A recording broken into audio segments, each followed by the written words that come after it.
Hello friends, পূজা life journey channel থেকে আমি পূজা। আজ আমি এসেছি ত্রিবেণীর ঝাউতলা কালীবাড়িতে। এই কালীবাড়িটি শ্রীমৎ স্বামী অভয়ানন্দ গিরি পরমহংস প্রতিষ্ঠা করেছিলেন, যা এই স্থানটিকে আধ্যাত্মিক গুরুত্ব দিয়েছে।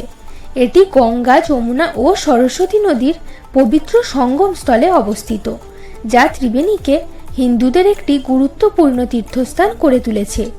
এখানে শুধু মা কালী নন, তার পাশে ব্রহ্মা, বিষ্ণু ও মহেশ্বর ত্রিদেবেরও প্রতিমা রয়েছে, যা এই মন্দিরকে বিশেষ মর্যাদা দেয়। এটি একটি শান্ত স্থান, যেখানে গঙ্গা নদীর তীরে বসে সাধনা বা ধ্যান করা যায় এবং রাত্রিবাসেরও ব্যবস্থা আছে। ঝাউতলা কালীবাড়িও এই অঞ্চলের আধ্যাত্মিক পরিবেশের একটি অংশ। হাওড়া স্টেশন থেকে কাটোয়া লোকাল ধরে ত্রিবেণী স্টেশন, সেখান থেকে পায়ে হেঁটে 10 মিনিটের পথ ঝাউতলা কালীবাড়ি। তো এই ছিল আমাদের আজকের ত্রিবেণীর পবিত্র সঙ্গমস্থলের কাছে একটি প্রতিষ্ঠিত ধর্মীয় স্থান ঝাউতলা কালীবাড়ির ভিডিও। একদিনের ছুটিতে জায়গাটি অবশ্যই একবার ভিজিট করার অনুরোধ থাকলো। খুব শিগগিরই দেখা হচ্ছে আরও একটি ইনফরমেশনমূলক ভিডিও নিয়ে।